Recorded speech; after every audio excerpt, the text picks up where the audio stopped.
محرم کے حوالے سے ابتدائی طور پہ مقدمتاً جو ہے وہ کچھ باتیں عرض کر دوں آپ کے سامنے۔ مالک جوہنی سے ایک روایت ہے جو کہ انہوں نے امام باقر علیہ السلام سے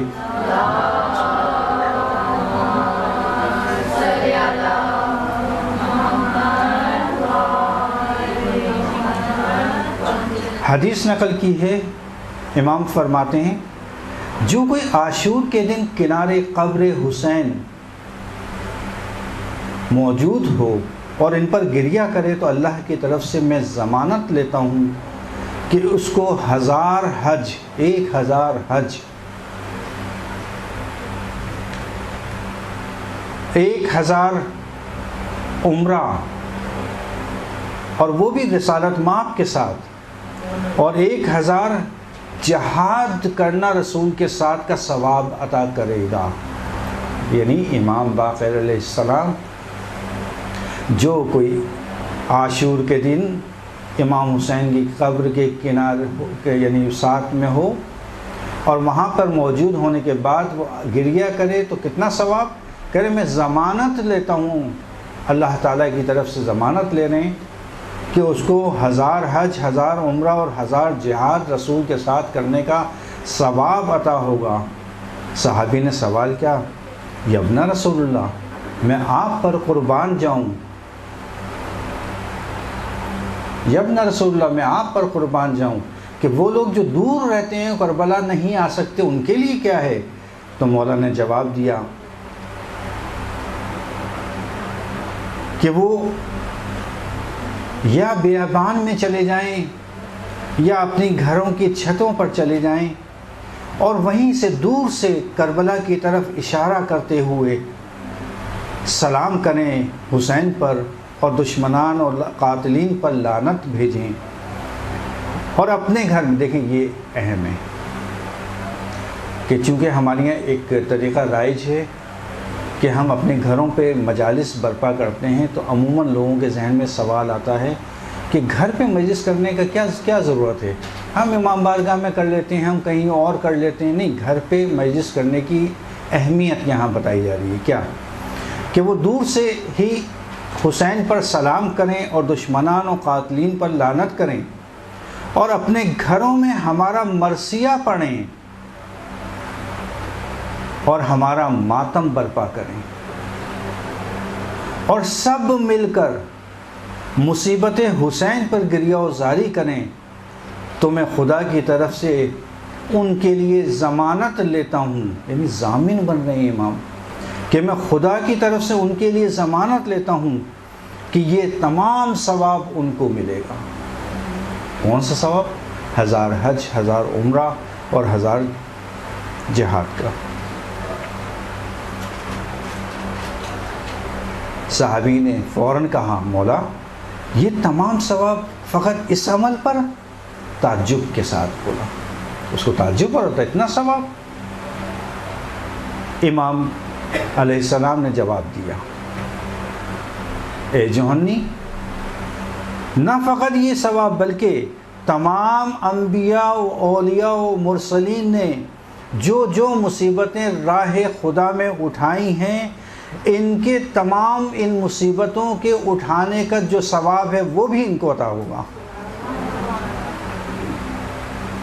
یعنی اہمیت بتائی جا رہی ہے کہ مجالس کا برپا کرنا اپنے گھروں پہ کتنی زیادہ اہمیت رکھتا ہے۔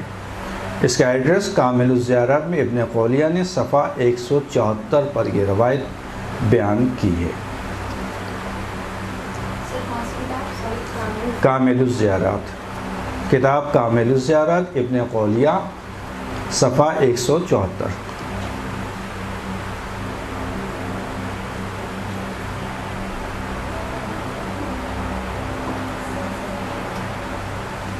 امام رضا کی روایت ہے جو کوئی بھی ہماری مجلس میں بیٹھے گا، اپنی مجلس کا ذکر کر رہے ہیں، کہا جو کوئی بھی ہماری مجلس میں بیٹھے گا جس میں ہمارے امر کو زندہ کیا جائے گا اس کا دل کبھی نہیں مرے گا، جس دن سب کے دل مر جائیں گے، یعنی قیامت کی طرف اشارہ ہے۔ کہ جس دن سب کے دل مر جائیں گے اس دن اس مومن کا جو مجلس کرے گا، جو مجلس میں شرکت کرے گا، اس کا دل زندہ رہے گا۔ علامہ مجلسی بحار الانوار 44ویں جلد 44 جلد صفحہ نمبر 278۔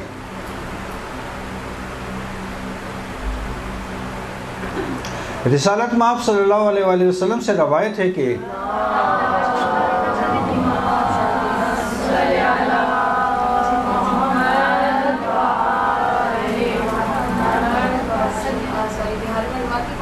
علامہ مجلسی بحار الانوار 44 جلد نمبر صفحہ نمبر 278۔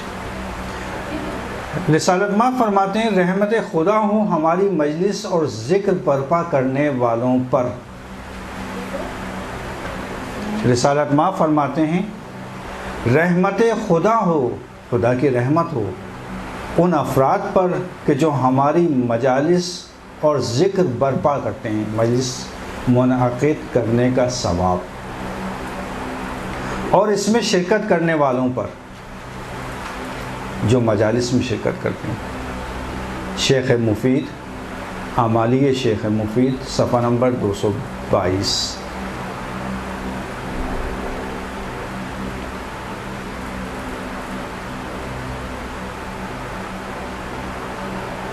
اسی طرح سے رسالت مآب نے فرمایا کہ جب کبھی جنت کے باغوں میں سے باغ دیکھو تو اس میں حاضر ہو جاؤ، شریک ہو جاؤ۔ پوچھا یا رسول اللہ یہ جنت کے باغ کون سے ہیں جو دنیا میں ہیں؟ کہا ہماری مجالس جس میں ہمارا ذکر ہو۔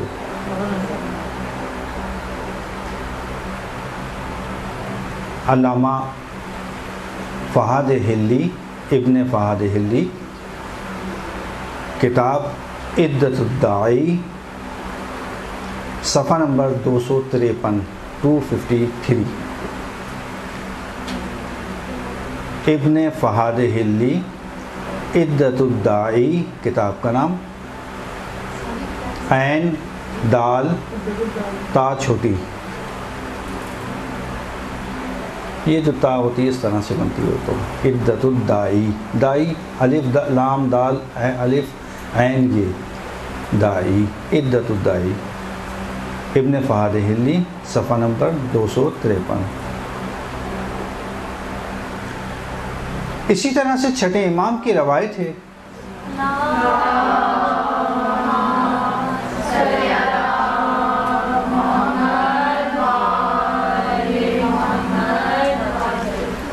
ہر نالو گریہ زاری مکروہ عمل ہے سوائے یاد خدا کے۔ یہاں مراد یاد خدا نہیں ہے، ذکر خدا، یاد خدا، گناہوں پر گریہ و زاری اس کے علاوہ کی بات ہو رہی ہے۔ لیکن حسین کے لیے گریہ و زاری،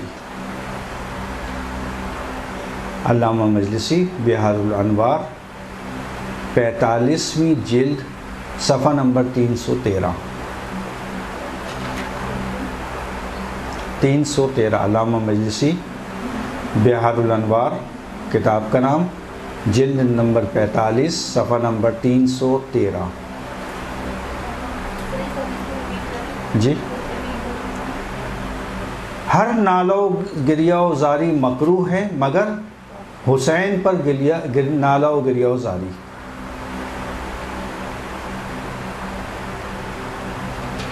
اسی طرح سے امام جعفر صادق علیہ السلام کی دوسری روایت کہ فرماتے ہیں کہ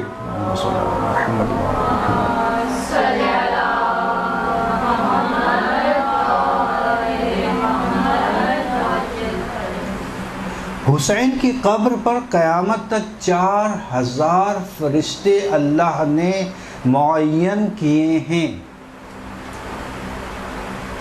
کہ جو ان کے اوپر گریہ و زاری کرتے ہیں۔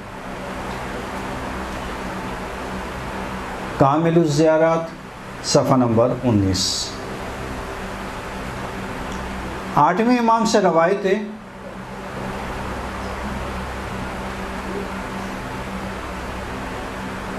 اچھا، عموماً لوگ سوال کرتے ہیں کہ بھئی یہ ہمارے یہاں موت واقع ہو جاتی ہے تو ہم مجالس سے امام حسین برپا کرتے ہیں، عزاداری کرتے ہیں امام حسین کی.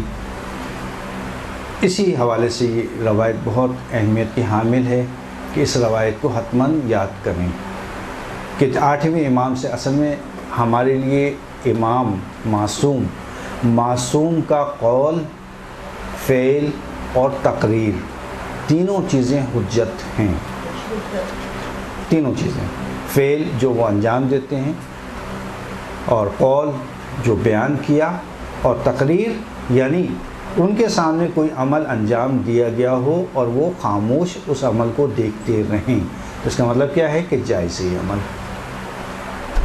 اسی لیے امام رضا کی روایت ہے کہ انہوں نے شبیب سے، پسر شبیب سے، اے پسر شبیب، اگر تمہیں کبھی کسی چیز پر رونا آئے تو تم حسین پر گریہ کر لینا. کیوں؟ اس لیے کہ میرے جد کو بھیڑ بکریوں کی طرح سے ذبح کیا گیا.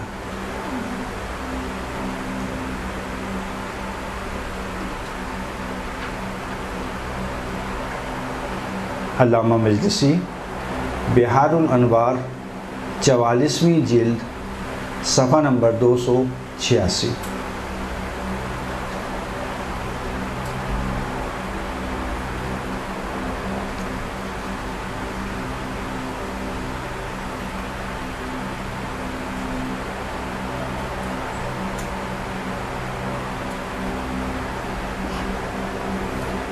اور یہ روایت بھی امام رضا علیہ السلام سے ہے.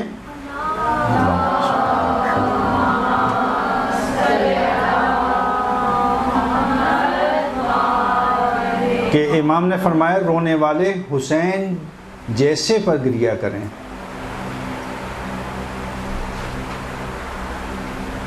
رونے والے حسین پر گریہ کریں، کیونکہ حسین پر گریہ گناہان کبیرہ کو ختم کرتا ہے.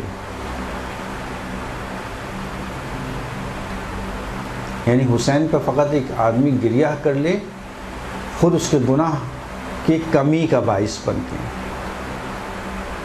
علامہ مجلسی بہار الانوار 44ویں جلد صفحہ نمبر 284.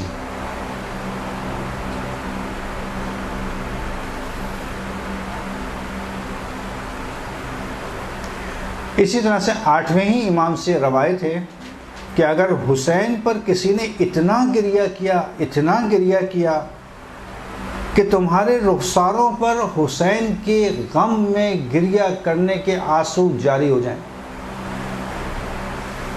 تو اللہ تمہارے سارے گناہوں کو معاف کر دے گا، چاہے وہ چھوٹے ہوں یا بڑے ہوں، کم ہوں یا زیادہ ہوں.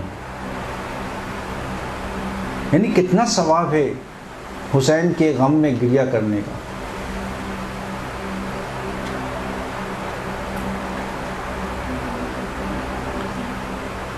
اعمالی شیخ صدوق صفحہ نمبر 112.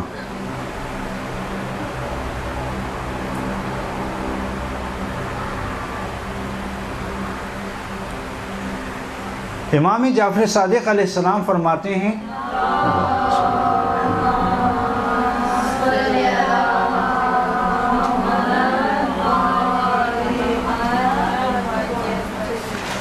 ایسی کوئی آنکھ نہیں کہ ہم پر گریہ کرے مگر یہ کہ ہم اس کو آب کوثر سے سیراب کریں گے.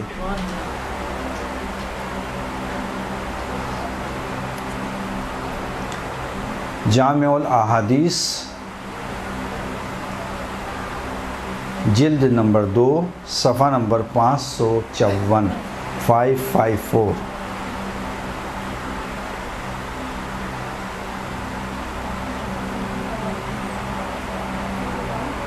آگے جلد نمبر 2. اسی طرح سے چھٹے امام سے دوسری روایت، اللہ نے ہر چیز کا ثواب معین کیا ہوا ہے تم نے فلاں نیکی کی اس کا اتنا ثواب، تم نے فلاں کام کیا اس کا اتنا ثواب، تم نے اتنا کام کیا ایسا کام کیا اس کا تمہیں اتنا ثواب ملے گا۔ اسی لحاظ سے فرما رہے ہیں کہ اللہ نے ہر نیکی کا ہر ثواب کا کو معین کیا ہوا ہے، مگر وہ آنسو وہ اشک جو ہمارے غم میں بہائے جائیں، یعنی غم حسین میں بہائے جائیں، یعنی اس کا کوئی ثواب معین نہیں ہے، اتنا ثواب ہے۔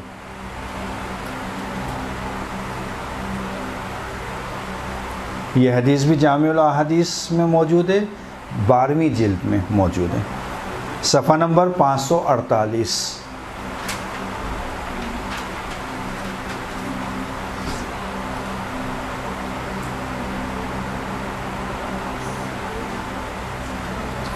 چھٹے امام سے روایت ہے،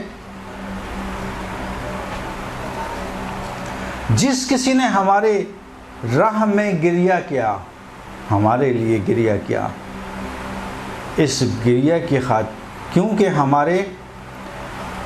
ہمارا خون بہایا گیا، ہمارا حق چھینا گیا، ہماری عزت اور آبرو سے کھیلا گیا، تو پروردگار اس کو اس گریہ کی خاطر بہشت جاویدہ میں جگہ عنایت فرمائے گا۔ اعمالی شیخ مفید صفحہ نمبر 153۔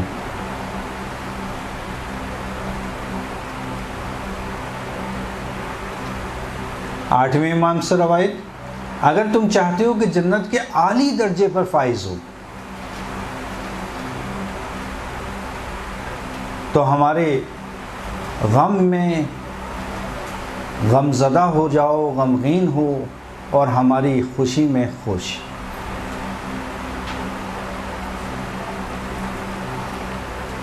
اب دیکھیں کتنا ثواب ہے، محرم کے ایام آ رہے ہیں، محرم کے ایام میں عزاداروں کے لیے، مومنین کے لیے بہترین موقع ہے کہ وہ کس طرح سے محرم کے ایام میں ثواب لے سکتے ہیں۔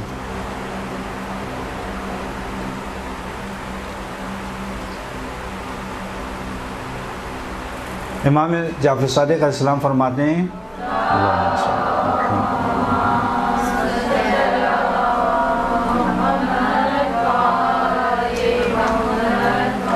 نفس المحموم لظلمنا تسبیح وہمہ لنا عبادت وکتمان سرنا جہاد فی سبیل اللہ۔ کیا فرمایا کہ ہماری مظلومیت پر اگر کوئی غمزدہ ہوتا ہے، غمگین ہوتا ہے، اس کا ہر سانس تسبیح ہے۔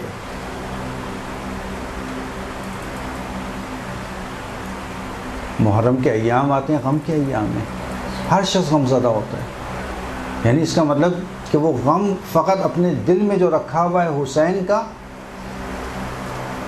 اور اس کے ساتھ جو سانسیں لے رہا ہے وہ سانسوں کو اللہ یہ امام جو ہیں وہ تسبیح قرار دے رہے ہیں۔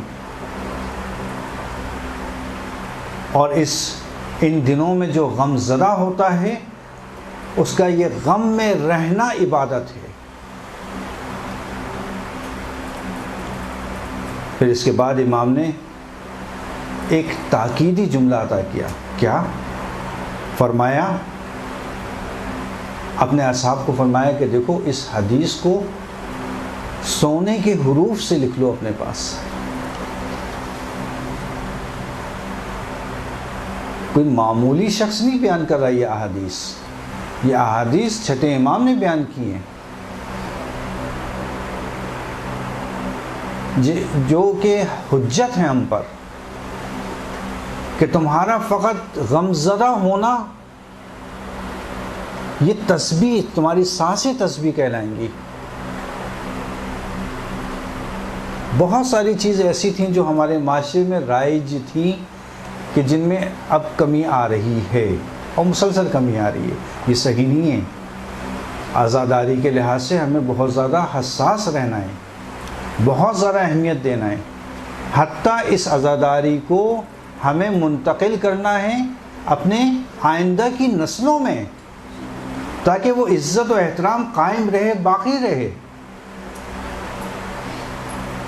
ہمیں اچھی طرح یاد ہے کہ جب ہمارے بڑے بزرگ ہوا کرتے تھے، اب وہ خواتین کا طریقہ تھا کہ بہت ہی زیادہ ایج والی تھیں، ہماری مختلف جو رشتہ دار تھے، اب محرم کا مہینہ شروع ہوتا تھا۔ اب دیکھیں کم علمی انسان کو کہاں سے کہاں پہنچاتی ہے اس وقت، ظاہر ہے کہ ہمارے پاس اتنا علم تو نہیں تھا۔ محرم کا چاند دیکھا اور رونا شروع کر دیا، گریا شروع کر دیا۔ یہ ہم نے اپنی آنکھوں سے دیکھا ہے، یعنی یہ وہ چیز نہیں ہے کہ ہم نے سنی ہو اور وہ نقل کر رہے ہیں، کہیں پڑھی ہو اور آپ کے سامنے نقل کر رہے ہیں، نہیں، ہم نے اپنی آنکھوں سے دیکھی ہی چیز۔ یہاں محرم شروع ہوا، گریا، چاند دیکھا اور رونا شروع، کہ چاند دیکھے کیوں روئے جا رہا ہے۔ اچھا چوڑیاں ہاتھوں میں ہوتی تھیں، وہ ان کا ایک دیکھیں، اب میں نہیں کہہ رہا کہ یقینی طور پہ جو غم حسین میں انہوں نے خلوص کے ساتھ عمل انجام دیا، اس کو پروردگار بغیر اجر کے نہیں چھوڑے گا۔ چوڑیاں ہاتھ میں، ہم نے نہیں دیکھا آج تک انہوں نے چوڑیاں اتاری ہیں، ہمیشہ توڑ دیتی ہیں چوڑیاں۔ دیکھیں بعض چیزوں کا تعلق جو ہے وہ ہم فقہ اور شریعت سے نہ جوڑیں۔ ہو سکتا ہے کہ فقہ اور شریعت کے اندر اس کا کوئی ذکر نہ ہو، لیکن بالآخر ایک معاشرے کی رسم ہے، اس لیے کہ عزاداری ڈیپینڈ کر رہی ہوتی ہے آپ کے اپنے عرف کے اوپر، کہ آپ کے معاشرے میں کس چیز کو عزاداری کہا جاتا ہے۔ ہر وہ چیز جو آپ کے معاشرے میں عزاداری کہا جاتا ہے اس پر آپ کو عمل کرنا ہے۔ ٹھیک ہے، ان کے معاشرے کے اندر یہ تھا رائج، چوڑیوں کو وہ لوگ توڑا کرتے تھے محرم کے پہلے چاند رات کے دن، چاند رات میں توڑا۔ میں نے اپنی زندگی میں کبھی نہیں دیکھا کہ چارپائی پہ سو رہا ہوں، محرم کے ایام آئے چارپائی الٹی کر دی، بستر نیچے آ گیا، بستر نیچے آ گیا۔ اور بڑے بزرگ جو ہمارے تھے وہ پان کھاتے تھے، پورے 10 دن، بہت مشکل کام ہے یہ جو پان کا عادی ہو، پورے 10 دن پان تک، کہ نہیں عاشور تک تو کم از کم پان نہیں کھانا۔ یہ دیکھیں اس کا ہو سکتا ہے شریعت سے فقہ سے تعلق نہ ہو، لیکن یہ بہترین بہت اچھی چیزیں تھیں۔ میں کہتا ہوں خدا رہے ان چیزوں کو دوبارہ اپنے معاشرے میں رائج کریں۔ کیوں اہمیت کم ہو رہی ہے ہمارے معاشرے میں؟ اہمیت کم نہیں کرنا چاہیے ہمیں ان چیزوں کی، ہمیں اس کو بالکل اس طرح سے چلا آ رہا تھا ہمارے معاشرے میں، اسی طرح سے عزاداری کو قائم رکھنا ہے، اسی طرح سے عزاداری منانا ہے۔ بہرحال یہ کمی ہے ہمارے معاشرے میں، اور ہمیں کوشش کرنا چاہیے کہ اس عزاداری کو اسی طریقے سے، اور مراجع کرام بھی یہی تاکید کرتے ہیں۔ آپ دیکھ لیں، آپ جب بھی آئیں وہاں پہ، عراق جائیں یا نجف جائیں یا کربلا جائیں یا قم آئیے، مشہد آئیے، جہاں پہ بھی مراجع کرام موجود ہیں، ان کے گھروں پہ آج تک ان کے گھروں پہ مجالس ہوتی ہیں، یا کسی کے یہاں شب جمعہ میں یا جمعے کی صبح حتماً مجلس ہوتی ہے، اور ان کا طریقہ کار وہی ایک ہے، چاہے وہ ہم نے آئے بہجت ہوں، آئے وحید ہوں، آئے مکارم ہوں، آئے جتنے بھی مراجع ہیں، آئے شبیری زنجانی ہوں، سب کا طریقہ ایک، دروازے پہ کھڑے ہوتے ہیں۔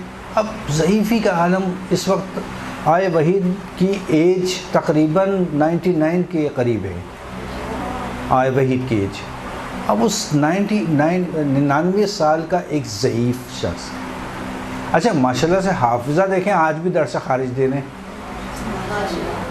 درس خارج دینا کوئی آسان کام نہیں ہے، روایات کو پڑھنا ہے، مطالب کو بیان کرنا ہے، دوسرے جو مجتہدین گزرے ہیں ان کی انظار کا بیان کرنا ہے، ان کے انظار کو بیان کرتے ہیں، درس خارج دیتے ہیں۔ اور حافظہ الحمدللہ ماشاءاللہ کہ جس طرح سے کہتے ہیں کہ جیسے جیسے ایج انسان کی بڑھتی ہے حافظہ کم ہوتا ہے، اور ہمارے مراجع میں الٹا اس کا برعکس اثر ہے کہ جیسے جیسے ایج بڑھتی رہتی ہے حافظہ بھی ان کا قوی ہوتا رہتا ہے۔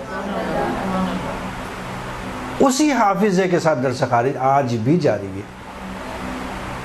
اچھا اب دیکھیں ہمارے جتنے بھی مراجع ہیں سارے کے سارے 70-80 سے اوپر ہیں، 70-80 سے نیچے تو کوئی ہے ہی نہیں۔ آئے سستانی 86 کس وقت ہیں، آئے وحید 99 سال کے۔ اور اس ضعیفی کے اندر احترام اتنا زیادہ ہے مجالس کا کہ آج بھی سارے کے سارے مراجع دروازے کو بیٹھے رہتے ہیں، جیسے کوئی آیا اپنی جگہ سے کھڑے ہو گئے، بہت شکریہ، سب کا ایک ایک کا شکریہ ادا کرتے ہیں کہ بہت شکریہ کہ آپ مجلس حسین میں تشریف لائے۔ ہر ہفتے ان کا یہ طریقہ ہے۔ یقیناً کوئی تو اس میں ایک چیز ہے عزاداری میں کہ اتنی زیادہ اہمیت دیتے ہیں وہ لوگ، یعنی ان کی محبت دیکھیے۔ آپ آغا مرشی نجفی کو دیکھیے، آغا مرشی نجفی آخری عمر تک اس طرح سے عزاداری کرتے تھے کہ آخر میں انہوں نے وصیت کی، مشہور و معروف وصیت ہے، سب کو اندازہ ہے، سب کو معلوم ہے۔ کیا وصیت کی تھی کہ میرے سیاہ لباس ہے جو میں نے ہر عزاداری میں پہنا میرے ساتھ رکھنا، میرے رومال کو، ایک رومال تھا، اب میں بیان کروں آگے آداب کے اندر، ایک خاص رومال تھا سیاہ رنگ کا، ہمیشہ اس کو آنسو پوچھنے کے لیے استعمال کرتے تھے۔ اچھا بہت سے علماء کو میں نے دیکھا ہے یہ امام حسین کی عزاداری میں گریہ کرنا، اس کو کس طرح سے آپ کے سامنے بیان کروں کہ میں نے یہ دیکھا ہے اپنی آنکھوں سے کہ یہ علماء کرام جس وقت آنسو جاری ہوتے ہیں، ان آنسوؤں کو لے کر مثلا اگر کسی کے سر درد کا مسئلہ ہے، کسی کے کہیں درد کا مسئلہ ہے، وہاں پہ ان آنسوؤں کو ملتے ہیں۔ یقیناً اللہ نے ان آنسوؤں میں شفا رکھی ہے، تبھی ایک یہ چیز۔ دوسری کہ جس وقت واقعاً دل سے آپ کے امام حسین کے غم کی خاطر دل غمگین ہو جائے، واقعاً درد ہو دل میں، جو مشکل آپ کی ہے، جو پریشانی ہے، اس وقت آپ بلند کریں دل میں، چاہے کہ اس غم کے صدقے میں مشکل فلاں حل ہو جائے۔ موارد بتائیں علماء نے، جس میں ایک مورد یہ کہ جس میں واقعاً درد ہو دل میں، اس وقت دعا مانگنا، وہ قبولیت ہے۔ اسی طرح آئے مرشی نجفی نے ہمیشہ ایک رومال رکھا پوری زندگی میں، اور اس رومال سے ہمیشہ اپنے آنسو پوچھا کرتے تھے۔ تو کیا وصیت کی؟ کہا دیکھو یہ میرا رومال ہے، میں نے اس میں جو آنسو بہے ہیں غم حسین میں، ان آنسوؤں کو اس رومال میں جمع کیا ہے، دیکھو یاد رکھنا جب مجھے دفنانا تو اس رومال کو میرے سینے پہ رکھ دینا۔ بس ان آنسوؤں میں جو غم حسین میں بہ رہے ہیں، یقینی طور پہ کوئی تو تاثیر ہے کہ اتنی بڑی وصیت کی جا رہی ہے۔ دوسری وصیت، تیسری وصیت آئے مرشی نجفی کی، تیسری وصیت کیا وصیت؟ کہا جب مجھے غسل کفن دے دینا، اس کے بعد میرے جنازے کو حرم معصومہ میں لے جانا، حرم معصومہ میں لے جانے کے بعد میرے جنازے کو رکھ دینا، اور رکھنے کے بعد میرے عمامے کو جو میں ہمیشہ اپنے سر پر باندھا کرتا تھا، اس عمامے کو کھولنا، اور اس عمامے کو کھول کر ایک سرا اس کا میرے جنازے کے ساتھ باندھنا اور ایک سرے کو زری سے باندھنا، اور جب باندھ دینا تو اس کے بعد کسی شخص کو مقرر کرنا کہ اس وقت ایک مصائب کا ذکر کریں۔ اچھا مصائب، میں اگر ہوتا تو شاید میں پوچھتا آئے مرشی سے کہ مصائب کا آپ نے کہا ہے، ہم کوئی بھی مصائب پڑھ دیں؟ کہ نہیں، سارے مصائب نہیں، خاص مصائب کا ذکر کرنا اس وقت۔ کیا کہا کہ حسین کی کربلا میں حسین کی آخری رخصت کا بیان کرنا، کربلا میں حسین کی آخری رخصت کے مصائب پڑھنا۔ اسی لیے ہم دیکھتے ہیں جتنے بھی ہمارے مراجع گزرے، نہیں پتہ اس میں کیا راز پوشیدہ ہے، واللہ مجھے بھی نہیں پتہ یہ راز، اس میں کیا راز پوشیدہ ہے۔ جتنے مراجع گزرے سب نے ایک خواہش ظاہر کی کہ دیکھو ہمارے جب جنازے پہ جانا تو ہمارے جنازے کو دفن کرنے سے پہلے آخری رخصت حسین کی پڑھنا۔ کیوں؟ اس لیے کہ معروف ہے کہ آقا مرشی نجفی کے پاس جس وقت زعفر جن آیا ملاقات کے لیے، جب وہ حیات تھے، زعفر جن اس وقت حیات تھے۔ زعفر جن کون؟ زعفر جن جنوں کے سردار کہ جو کربلا میں تھے موجود۔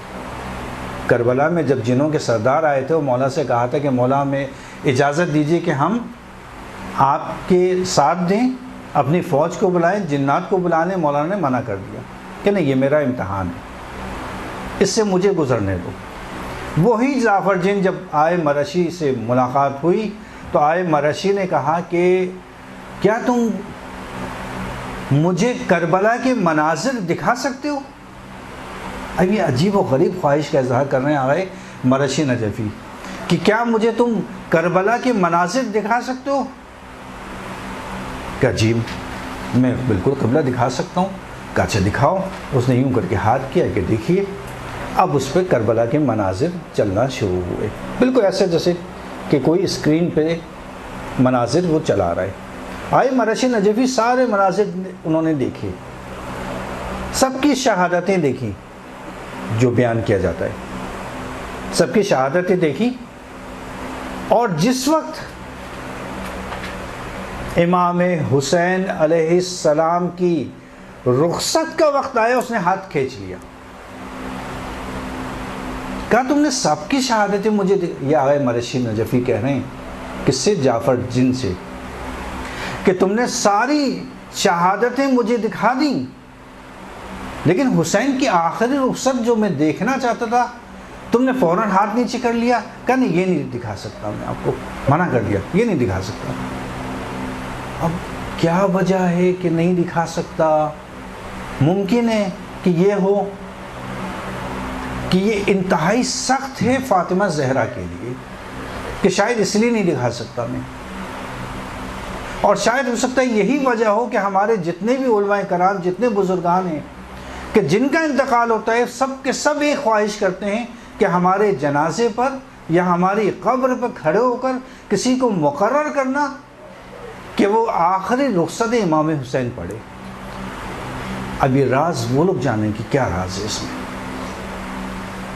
اسی لیے یہاں پہ بھی تاکید یہی ہے کہ جب جنازہ اٹھے کسی کے مرحومین کا تو ذکر حسین انتہائی ثواب، اور خاص طور پہ اگر 2 منٹ کے مصائب آخری رخصت امام حسین کی پڑھیں، جو راز اس میں پوشیدہ ہے وہ ان کو انشاءاللہ اجر و ثواب ملے گا۔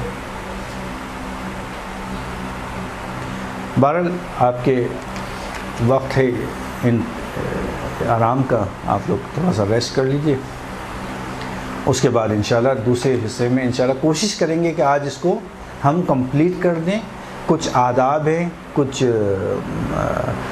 استحباب ہیں، کچھ اعمال ہیں محرم کے، وہ کوشش کریں گے کہ آج حتماً آپ کے سامنے بیان کر دیے جائیں۔ ایک مرتبہ صلوات پڑھیں محمد وعلیہ جی۔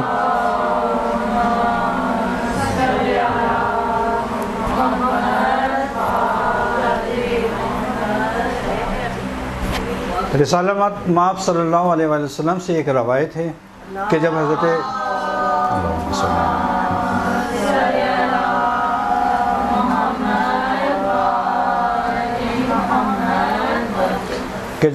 رسالت مآب نے حضرت فاطمہ زہرا سلام اللہ علیہا کو خبر دی کہ امام حسین کے ساتھ، میرے حسین کے ساتھ کیا واقعہ ہوگا کربلا میں، تو انہوں نے کہا کہ کون ہوگا کہ جو اس وقت گریہ کرے گا؟ آپ ہوں گے۔ اس طرح کی پوری روایت، اس کے بعد آخر میں کہا نہیں، میں قوم کو اللہ تعالیٰ خلق کرے گا کہ جو حسین پر گریہ کرے گی۔ اس کے بعد کہا کہ ان کا اجر کیا ہوگا بابا؟ اصل یہ ہماری روایت جو سنانے جا رہا ہوں، پہلے وہ واقعہ ہے پورا، وہ ایک روایت کی شکل موجود ہے، وہ آپ لوگوں نے سب نے سنا ہوا ہے، اور اس کو میں نے پچھلے درس میں بیان کر چکا ہوں اس چیز کو، اس کے آگے کی چیز میں بیان کر رہا ہوں کہ اب یہاں پہ سوال کیا حضرت زہرا نے کہ ان کا اجر ثواب کیا ہوگا کہ جو میرے حسین پر گریہ کریں گے؟ تو پھر رسالت مآب نے فرمایا فاطمہ قیامت کے دن ہر آنکھ گریہ ہوگی، یعنی ہر آنکھ رو رہی ہوگی، مگر وہ آنکھیں کہ جس نے حسین کے غم میں آنسو بہائے، یعنی ہر آنکھ گریہ کرے گی قیامت کے دن مگر وہ آنکھیں جس نے حسین کے غم میں گریہ کیا، یہ آنکھ قیامت کے دن خندہ ہوگی، یعنی مسکرا رہی ہوگی، اور اسی کو جنت کی خوشخبری سنائی جائے گی۔ علامہ مجلسی بحار الانوار 44ویں جلد صفحہ نمبر 293۔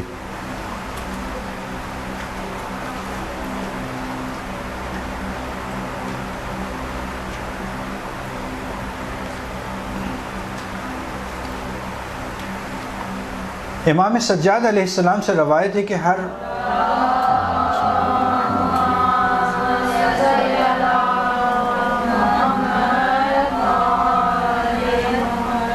چوتھے امام سے روایت ہے کہ ہر مومن ذکر شہادت حسین پر کہ جس کی آنکھوں سے آنسو جاری ہو جائیں، خداوند جنت میں اس کے لیے عالی مقام قرار دے گا۔ ینابع المودہ صفحہ نمبر 429۔ اسی طرح سے چھوٹے ایمان کی ایک اور حدیث کہ جس کی آنکھوں میں ہماری مصیبت پر آنسو جاری ہوئے، اللہ تعالیٰ اس کو جنت نصیب کرے گا۔ احقاق الحق قاضی نور اللہ شوستری جلد نمبر 5 صفحہ نمبر 523۔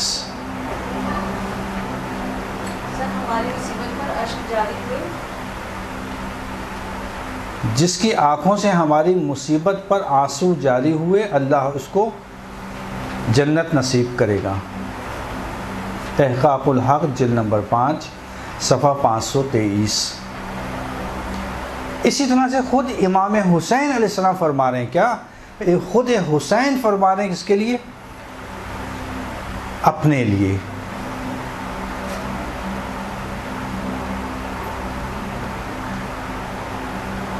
انا قتیل الابرا لا یذکرنی مؤمنا الا بکا، میں کشتے اشک ہوں، یعنی آنسوؤں کا قتل ہونے والا، میں کشتے اشک ہوں، کوئی مومن مجھے یاد نہیں کرتا مگر یہ کہ میری مصیبتوں پر آنسو بہائے۔ کشتہ یعنی ذبح کرنے والا، ہونے والا، کشتہ یعنی قتل ہونے والا۔ جی، میں کشتے اشک ہوں، کوئی مومن مجھے یاد نہیں کرتا مگر میری مصیبتوں پر آنسو بہائے۔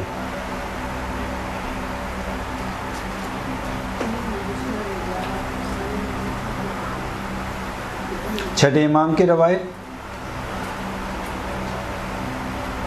امام فرماتے ہیں جس کسی کے درمیان ہمارا ذکر ہو، یعنی ہماری مظلومیت کا ذکر، اور اس کی آنکھیں نم ہو جائیں، پروردگار اس کے چہرے کو آتش دوزخ کے لیے حرام قرار دے دیتا ہے۔ جس کسی کے درمیان ہمارا ذکر ہو اور اس کی آنکھیں نم ہو جائیں تو پروردگار اس کے چہرے کو آتش دوزخ پر حرام قرار دیتا ہے۔ علامہ مجلسی بحار الانوار 44ویں جلد صفحہ نمبر 285۔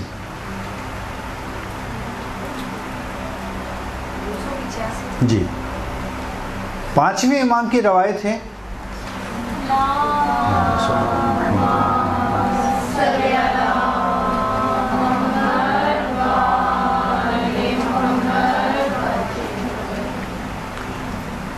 امام کے سامنے شاعر اہل بیت کمیت یا کمیت، اب تلفظ کیا ہے اس کا، یہ میں نہیں دیکھ سکا. کاف میم یہ تھے. نے مرثیہ پڑھا. اس کے مرثیہ پڑھنے پر امام نے خوب گریہ کیا.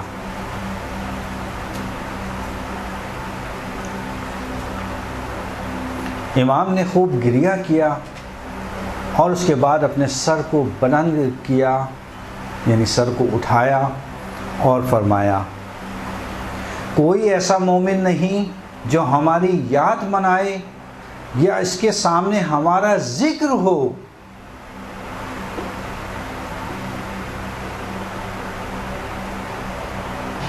مگر یہ کہ اس کی آنکھوں میں ہماری مظلومیت پر آنسو آ جائیں.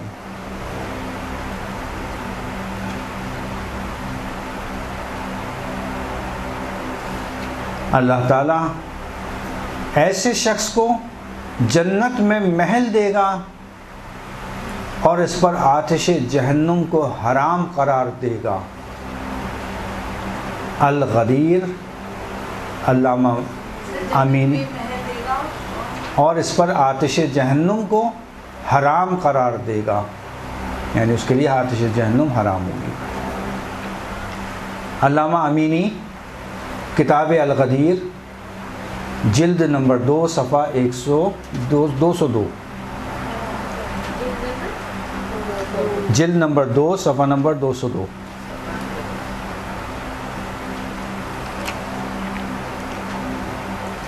چھٹے امام امام جعفر صادق علیہ السلام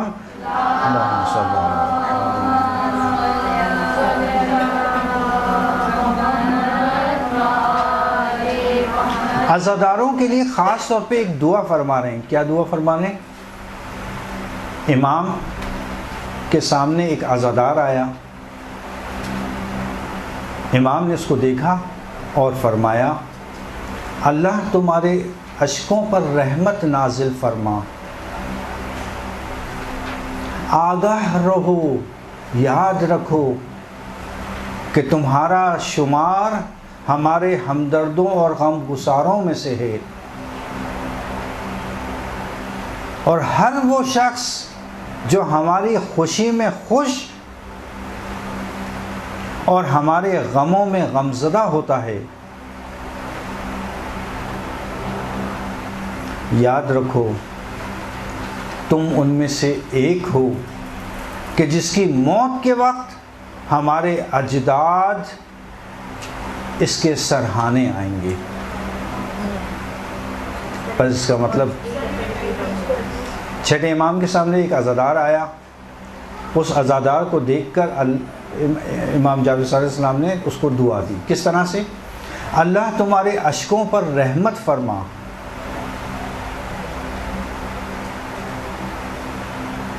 تمہارے آنسوؤں پر رحمت نازل فرما، آگاہ رہو، یاد رکھو کہ تمہارا شمار ہمارے ہمدردوں اور غم گساروں میں سے ہے، جو ہماری خوشی میں خوش اور ہمارے غموں میں غمزدہ ہوتے ہیں.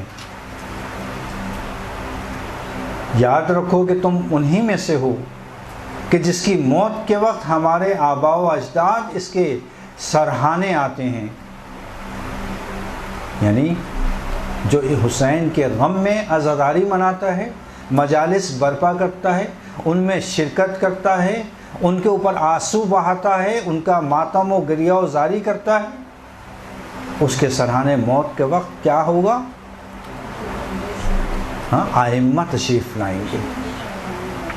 بس جو چاہتا ہے کہ اس کی موت کے وقت موت میں آسانی پیدا ہو، اس کے کنارے پہ ائمہ تشریف لائیں، اس کو یہ سارے کام انجام دینا چاہیے. شیخ حر عاملی وسائل الشیعہ جلد نمبر 10 صفحہ نمبر 397 397. شیخ حر عاملی وسائل الشیعہ جلد نمبر 10 صفحہ نمبر 397. اب عزاداروں کے لیے خود حضرت فاطمہ کیا فرما رہی ہیں؟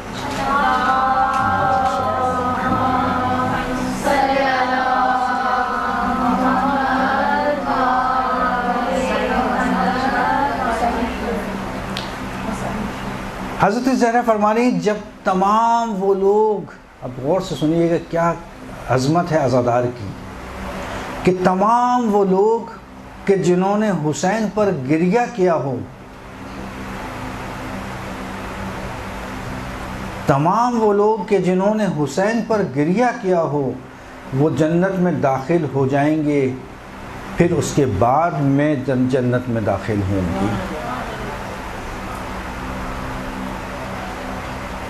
کتاب البکا صفحہ نمبر 86، کتاب البکا، بکا یعنی گریہ،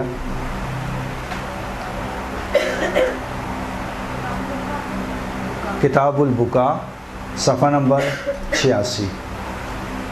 اور چھٹے امام فرماتے ہیں کہ خدا حسین پر گریہ وزاری کرنے والوں پر سے عذاب کرنے میں حیا محسوس کرے گا۔ قیامت کے دن پروردگار عزاداروں پر عذاب کرنے میں حیا محسوس کرے گا۔ یہ بھی کتاب البکا صفحہ نمبر 94۔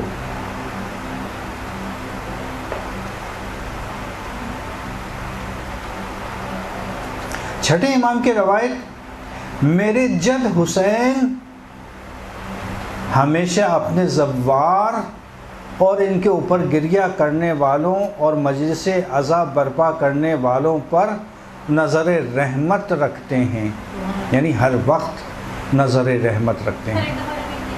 چھٹے امام سے روایت، میرے جد حسین ہمیشہ اپنے زواروں اور ان کے اوپر گریہ کرنے والوں پر اور مجلس عذاب برپا کرنے والوں پر نظر رحمت رکھتے ہیں۔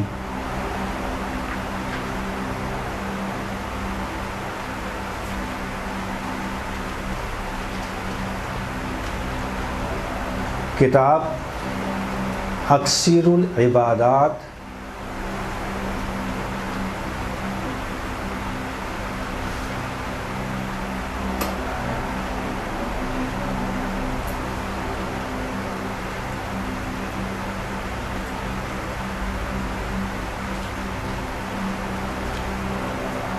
اسی کتاب میں ایک اور روایت چھٹے امام سے کہ ہمارے جد حسین اپنے رونے والوں پر نگاہ رحمت رکھتے ہیں اور ان کے لیے طلب مغفرت کرتے ہیں اور اپنے والدین اور بھائی سے بھی دعا کی درخواست کرتے ہیں۔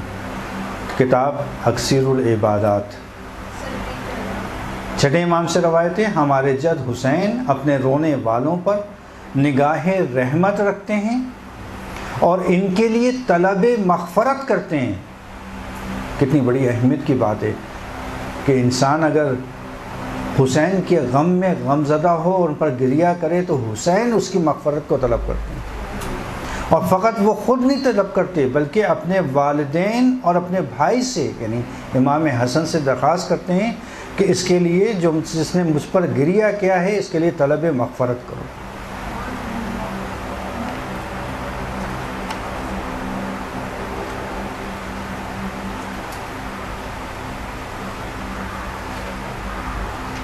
اور چھٹے امام کی ہی روایت کہ خدا جس کی خیر خواہی چاہتا ہے اس کے دل میں حسین کی محبت ڈال دیتا ہے۔ یہ بس اس کا مطلب یہ ہوا کہ حسین کی محبت ایک نعمت ہوئی کہ جو اللہ نے ہمیں عطا کی ہے، بس اس نعمت کو باقی رکھنا ہے، اس کو برقرار رکھنا ہے۔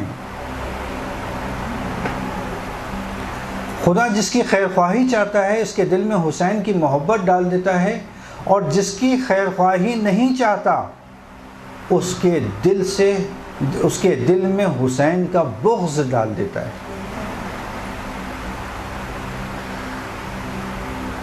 شیخ الرعاملی وسائل الشیعہ جلد نمبر 10 صفحہ نمبر 388۔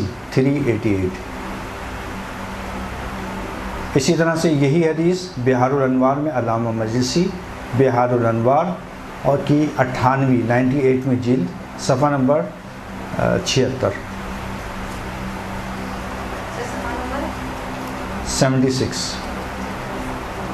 چھٹے امام کی روایت، گریہ کرنے والا اپنی جگہ سے نہیں اٹھتا کہ اللہ اس کے گناہوں کو معاف کر دیتا ہے، بالکل اس طرح سے کہ جیسے ابھی اپنی شکم مادر سے آنے والا بچہ۔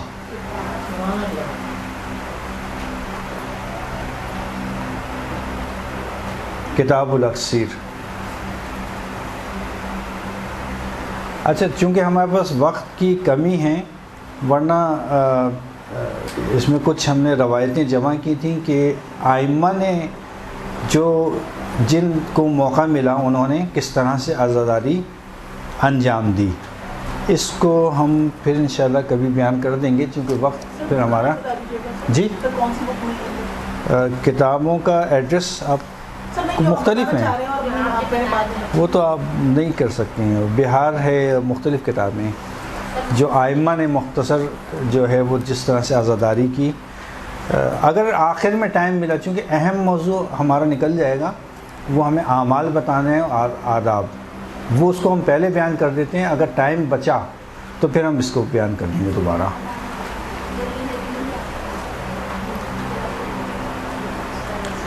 جس طرح سے ہم نے پہلے بیان کیا تھا آپ کے سامنے کہ محرم الحرام ایک احترام والا، حرمت والا مہینہ ہے، تو اس کے بھی کچھ نہ کچھ اعمال ذکر کیے گئے ہیں۔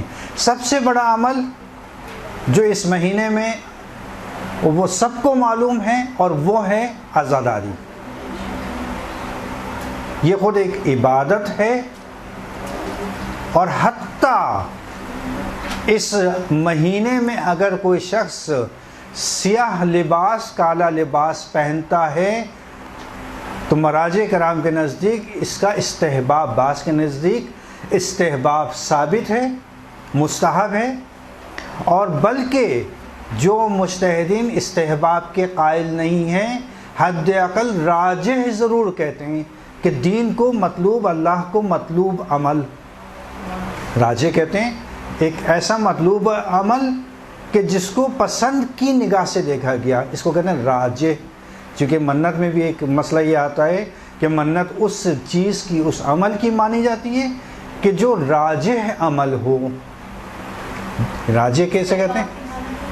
دیکھیں، استحباب الگ، دیکھیں استحباب الگ چیز ہے، راجح ہونا الگ چیز ہے، ثواب کا ملنا الگ چیز ہے، تینوں الگ الگ چیزیں ہیں، یہ ایک ساتھ نہیں ہے۔ مختصر بتا دیتا ہوں، استحباب کا مطلب یہ ہوتا ہے کہ جب ہم کسی چیز کو کہتے ہیں کہ فلاں چیز مستحب ہے، اس کا مطلب یہ ہے کہ ہم اس عمل کو، اس کام کو نسبت دے رہے ہیں اللہ تعالیٰ کی ذات سے، یہ ہے مستحب، اور اس کا ایک خاص ثواب ہے جو معین ہے، اور وہ ملے گا، حتماً ملے گا۔ پس اگر کوئی شخص مثلا ایک سمپل کی مثال میں اس طرح سے دے دوں، کوئی ایسا غسل، کسی دن ایسا غسل آ جائے کہ جس کی بڑی تاکید آئی ہو، مستحب نہ ہو، اور اگر وہ شخص مستحب کی نیت سے وہ غسل کرے، غسل صحیح ہے، اس کا غسل ہو جائے گا، لیکن گناہ گار ہوگا۔ واضح ہو رہی چیز؟ مستحب سمجھا رہا ہوں میں آپ کو، مستحب کیا ہے۔ کوئی ایسا دن کہ جس دن مشہور ہو، تاکید ہو، کتابوں میں ہو، احادیث کی کتابوں میں، روایات کی کتابوں میں موجود ہے کہ بڑی تاکید کی گئی ہے کہ اس دن غسل کیا جائے۔ اس نے کیا کیا کہ ابھی اتنی تاکید تو یقینی طور پہ کیا ہوگا؟ مستحب ہوگا۔ اس نے مستحب کے نیت سے غسل کر لیا۔ اب غسل کا کیا ہے؟ غسل صحیح ہے، غسل ہو جائے گا، لیکن اس کو گناہ ملے گا۔ کیوں گناہ ملے گا؟ کہ اس نے نسبت دی ہے اللہ سے، اللہ نے تو نہیں کہا تھا بھائی، مختلف روایات میں آیا، احادیث میں آیا غسل کر لو، تو اس نے غسل کر لیا، اللہ نے نہیں کہا تھا یہ کام کرنے کو۔ بس کوئی بھی ایسا کام کہ جس کو مستحب قرار نہ دیا گیا ہو، اسی لیے کہتے ہیں کہ جو جس کی تقلید میں ہے اس کے لحاظ سے مرجع کا سب سے پہلے معلوم کر لے، آیا یہ غسل کرنا یا اس کام کو انجام دینا مستحب بھی ہے یا صرف تاکید ہے؟ اگر مستحب ہے تو مستحب کی نیت کی جا سکتی ہے، اور اگر مستحب نہیں ہے تو مستحب کی نیت نہیں کی جا سکتی. اور اگر کسی نے مستحب کی نیت کی کہ جو کہ نہیں تھا تو پھر وہ اس کو غلط نسبت دینے کا گناہ ملے گا، عمل صحیح ہو جائے گا. صحیح، یعنی مستحب وہ ہے کہ جس کی نسبت ہم پروردگار سے، شارع سے دیتے ہیں، اور اس کی طرف سے حکم ہوتا ہے، اس کا ثواب معین ہوتا ہے، جو خاص ثواب ہے اس کا وہ ہمیں ملے گا، یہ مستحب ہے. ایک ہوتا ثواب، عام ثواب. مثلا کھانے سے پہلے نمک کا چکھنا ہو سکتا ہے مستحب نہ ہو، تاکید ہو، ثواب ملے گا، مستحب نہیں، مستحب کا ثواب ملے گا. دعائے کمیل کا پڑھنا فقط سال میں ایک رات مستحب ہے، وہ ہے 15 شعبان کی شب. صحیح، 15 شعبان کی شب میں اگر کوئی دعائے کمیل پڑھ رہا ہے اور مستحب کی نیت سے پڑھ رہا ہے، اس کو استحباب کا ثواب ملے گا. لیکن عام شب جمعہ کے اندر اگر کوئی دعا کی نیت سے پڑھ رہا ہے تو دعا کا ثواب ملے گا، استحباب کا ثواب نہیں ملے گا. استحباب ایک دن ہے. اس طرح سے دوسری مثالیں. اب آ جاتی ہے راجح یعنی دین، یعنی پروردگار شارع کو مطلوب عمل جس کو پسند کی نگاہ سے دیکھتا ہے، وہ اس نے آپ کے لیے ضروری قرار نہیں دیا، نہ اس کے لیے کوئی ثواب معین کیا، ثواب ضرور ملے گا، معین نہیں کیا، نہ اس نے کوئی حکم دیا ہے. ہاں پسند ضرور کرتا ہے کہ اس عمل کو انجام دو. کالے لباس کا پہننا، سیاہ لباس کا پہننا اہل بیت کے غم میں، یہ ایک بعض مراجع کے نزدیک بلکہ اکثریت کے نزدیک مستحب عمل ہے، اور جن کے نزدیک استحباب قرار نہیں ہے لیکن راجح ضرور ہے، سب کے نزدیک راجح ہے. بس اسی لیے حتیٰ نماز کے لیے جو حکم ہے کہ مثلا آپ سفید لباس میں پہنیں زیادہ ثواب ہے کہ سیاہ لباس میں نہ پہنیں. حتیٰ اگر عزاداری کے لیے کوئی شخص سیاہ لباس پہنتا ہے، اس عزاداری کے لباس سیاہ کے اندر اگر نماز پڑھتا ہے، نہ فقط یہ کہ مکروہ عمل نہیں ہے بلکہ اس کو ثواب بھی اضافی ملے گا. اسی طرح سے نماز میں غیر خدا کے لیے اگر کوئی شخص گریہ کرتا ہے، اور بلند آواز میں اگر گریہ کرتا ہے تو اس کی نماز باطل ہے، نماز باطل ہے. غیر خدا کے لیے نماز میں آپ نے گریہ کیوں کیا؟ مگر حسین نعوذ باللہ نعوذ باللہ نعوذ باللہ خدا ہے؟ حسین خدا ہے؟ نعوذ باللہ کہ نہیں. سب کے لیے، اگر کسی کے لیے بھی تم نے غیر خدا کے لیے گریہ کیا تو تمہاری نماز باطل. حسین کے غم میں اگر نماز میں گریہ کیا تو اللہ تعالیٰ کہے گا اور ثواب دو، اور ثواب دو، اور ثواب دو.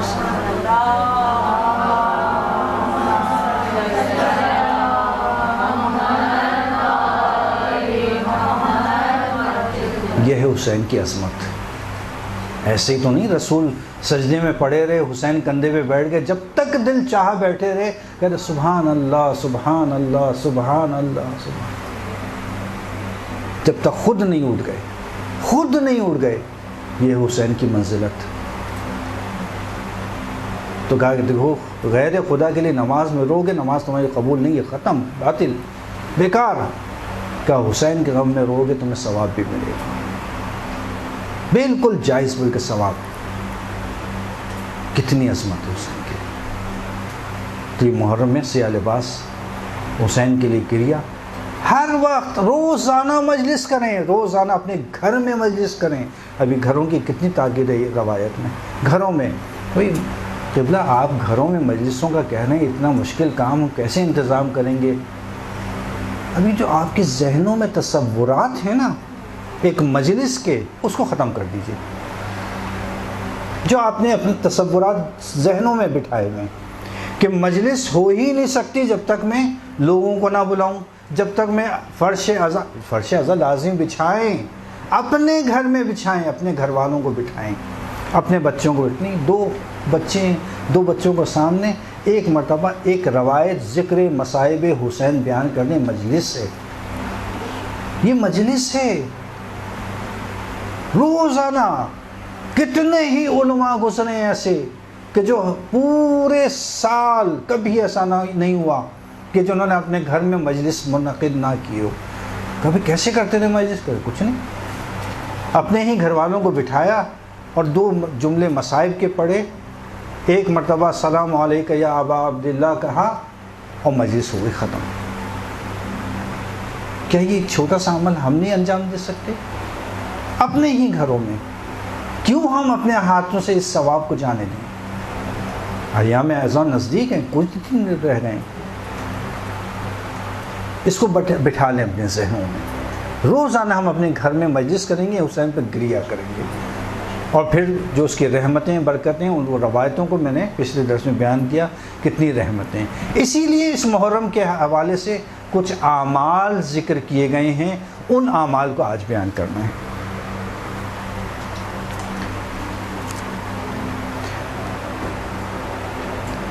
شب اول میں محرم کی کچھ شب اول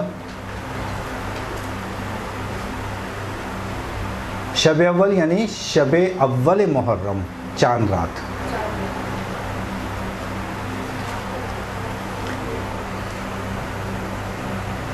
اچھا، کچھ دعاؤں کا ذکر ہے، کچھ نمازوں کا ذکر ہے. شب بیداری بہت زیادہ ہے، اس میں بہت زیادہ اہمیت ہے.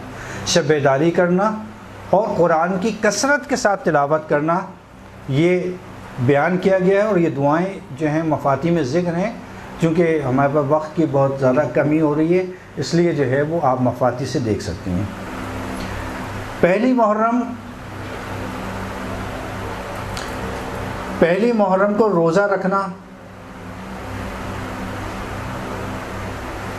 کیونکہ روایت ہے کہ 5ویں امام سے کسی نے پوچھا کہ مولا پہلی محرم کو روزہ رکھنے کا کیا ثواب ہے یا کیا اس کی اہمیت ہے؟ کہا اس لیے اس کو روزے کو قرار دیا گیا ہے کہ جناب زکریا نے آج پہلی محرم کو دعا مانگی تھی، اللہ نے اس دعا کو مستجاب کیا تھا اور اس کے قبول کیا تھا، اس لیے کہا ہے کہ روزہ رکھو، اور روزہ رکھنے کے بعد پہلی محرم کے حوالے سے دعا مانگو، انشاءاللہ تمہاری دعا قبول ہوگی.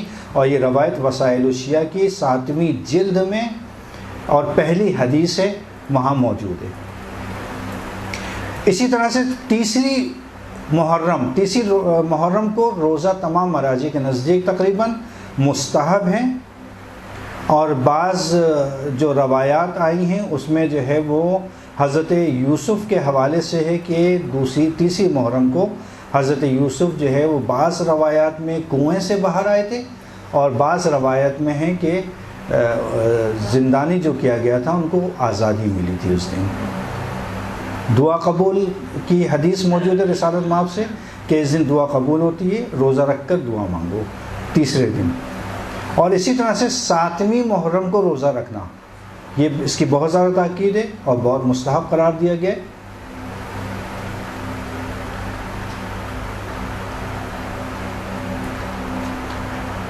شب عاشور کے حوالے سے بے انتہا نمازوں کا ذکر، دعاؤں کا ذکر ہے، حتیٰ 100 رکعت نماز کا ذکر ہے کہ جس میں ہر 2 رکعت کے بعد جو ہے وہ سلام ہے، اور بعد از حمد 3 مرتبہ سورہ قول ہے. البتہ کہ شب عاشور میں اگر کوئی پوری رات جاگتا ہے، پوری رات جاگنے کا بہت ثواب ہے شب عاشور میں، بے انتہا ثواب ہے. اور اگر کوئی عزاداری کرتا ہے، گریہ ازاری کرتا ہے، ماتمداری کرتا ہے، اس کا بھی بے انتہا ثواب ہے. بے انتہا تاکیدات آئی ہیں اس کی. پوری رات جاگنا غم حسین میں، مذاق نہیں کرنا، ہنسنا نہیں ہے. یعنی خدا نہ خاصہ کوئی ایسا عمل کہ جس سے شب عاشور کی حرمت پائمال ہو، ایسا کوئی عمل آپ کو انجام نہیں دینا. بہت سخت اس کی مذمت آئی ہے، کیونکہ بالآخر شب شہادت ہے. یعنی کس طرح سے ہمارے معاشرے کے اندر رائج تھا اور اسی کو احیا کرنا ہے، زندہ کرنا ہے، کہ کس طرح سے شب عاشور منائی جاتی تھی. بالکل اسی طرح سے شب عاشور منانا ہے کہ جیسے کسی کے گھر میں اگر موت ہو جائے تو کیا مذاق کرتا ہے کوئی؟ ہمارے مولا آقا پورا خاندان حضرت زہرا کا اس رات میں اس میں شہید ہو گیا، گھر اجڑ گیا ان کا، مگر کوئی ہو سکتا ہے جو مذاق کرے؟ جس کے چہرے پہ مسکراہٹ آئے. شب عاشور میں عزاداری کرنا، گریہ عزاداری کرنا، ماتم کرنا تاکید ہے اس کی. اسی طرح سے بہت ساری 70 مرتبہ سبحان اللہ والحمد للہ ولا الہ الا اللہ واللہ اکبر ولا حول ولا قوت الا باللہ العلی العظیم، اس کی بہت زیادہ تاکید ہے. 70 مرتبہ آپ کو پڑھنا ہے. 4 رکعت نماز پڑھنا ہے شب عاشور میں، کہ جس میں سورہ حمد کے بعد 50 مرتبہ سورہ توحید ہے، اور اس کو نماز حضرت امیر المومنین بھی کہا گیا ہے. عاشور کے حوالے سے یقینی طور پہ مومنین کو بتانے کی ضرورت نہیں ہے کہ اس دن کیا عمل کرنا ہے. عمل عاشور میں روزہ میں نے پہلے بتایا آپ کو کہ شدید مکروہ ہے، بلکہ روزے کی جگہ فاقہ کرنا ہے. فاقہ یعنی ایک ایسی حالت کہ جس میں روزہ نہ ہو اور آپ کو کھانے پینے سے پرہیز کرنا ہے، فاقہ کرنا ہے. زیارت امام حسین پڑھنا ہے. عزاداری کثرت کے ساتھ انجام دینی ہے. اور اگر زائرین یا جلوس وغیرہ میں اگر کوئی پانی پلانا، شربت پلانا، نیاز تقسیم کرنا، بے انتہا ثواب ہے. روایات موجود ہیں، میں روایت نہیں پڑھ رہا وقت کی کمی کی وجہ سے. نیاز کا تقسیم کرنا، پانی پلانا، ہمارے مومن کو پانی پلاؤ، ہم یہ تمہیں عطا کریں گے. جس نے یہ کہ ہم پر احسان کیا، ہم اس کا احسان کا بدلہ قیامت کے دن دیں گے. فاقے سے مطلب یہ کہ بعد اس کے بعد عزاداری نہیں، فاقہ میں تو نہیں، فاقے میں تو بہتر یہ کہ نہ فاقہ کرنا. جو اگر کوئی بعد فاقے کے بعد فاقہ ہوتا ہے در حقیقت عصر تک. ایسے لوگوں کا ایک عموماً سوال یہ ہوتا ہے کہ بھئی عصر کے وقت تو اصل امام حسین کی شہادت ہے، اور کہتے ہیں آپ فاقہ شکنی کر لیجئے. نہیں، دیکھیں فاقہ شکنی کا عصر کے وقت اس لیے ہے کہ جس وقت امام حسین کی شہادت ہو گئی، نہیں کہتے میں دیکھ رہا ہوں کہ میرے جد رسول خدا، میرے بابا علی اور فاطمہ آب کوثر لیے کھڑے ہوئے ہیں، مجھے بلا رہے ہیں حسین آ جا میرے پاس، میں آب کوثر سے تم کو سیراب کروں. فاقہ شکنی یہ ہے. جیسے ہی عصر کے وقت امام حسین شہید ہوئے ہیں اور ان کی روح ان سے منسلک ہوئی ہے، وہاں پر انہوں نے آب کوثر پیا ہے. اس لیے کہتے ہیں فاقہ شکنی عصر کے وقت فاقہ شکنی کریں، کیونکہ مولا سیراب ہو گئے.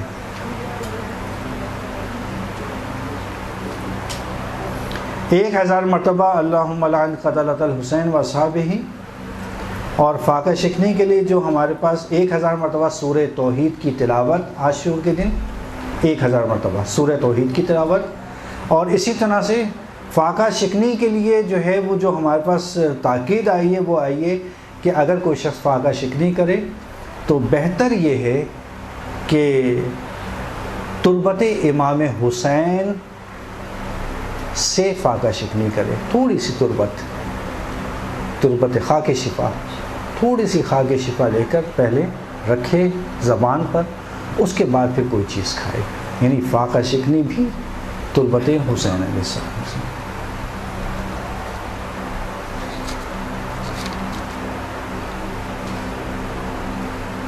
اور جب کوئی مومن پہلی محرم سے، یہ عمل ہے پہلی محرم سے لے کر اور آپ کے عاشور تک، شب عاشور تک، شام غریبہ تک، جب بھی کوئی مومن ملے آپس میں تو وہ ایک دوسرے کو حسین کی شہادت کا پرسہ دے. پہلی محرم سے شب عاشور تک ملاقات کرتے ہوئے کیا کہنا ہے؟ اعظم اللہ اجورنا و اجورکم بمصائبنا حسین علیہ السلام. اعظم اللہ اجورنا و اجورکم بمصیبت یا مصائبنا حسین علیہ السلام. یہ پڑھنا ہے آپ کو، یعنی ایک دوسرے کو ذکر کرنا ہے. جب بھی اس کو بہت چھوٹی سی عبارت، اس کو یاد کر لیں، چونکہ یہ عموماً ہمارے یہاں تو یاد ہے سب کو کہ جب بھی کسی سے مومن سے ملاقات ہو محرم کے ایام میں، خصوصاً 10 ایام اس دن، سلام کریں کوئی حرج نہیں ہے، لیکن اگر یہ پڑھیں سب سے زیادہ تاکید اس کی ہے، اعظم اللہ اعظم اللہ اعظم اللہ اجورنا اعظم اللہ اجورنا و اجورکم بمصائبن الحسین علیہ السلام۔ مفاتی میں بھی موجود ہے، وہاں سے آپ لوگ دیکھ لیے گا، اس میں موجود ہے، بہت آسان ہے اور بہت زیادہ ثواب اس کا، بہت زیادہ ثواب ہے۔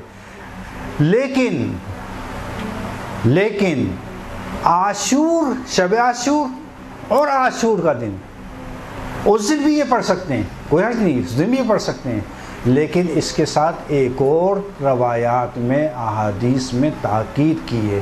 وہ کیا تاکید ہے؟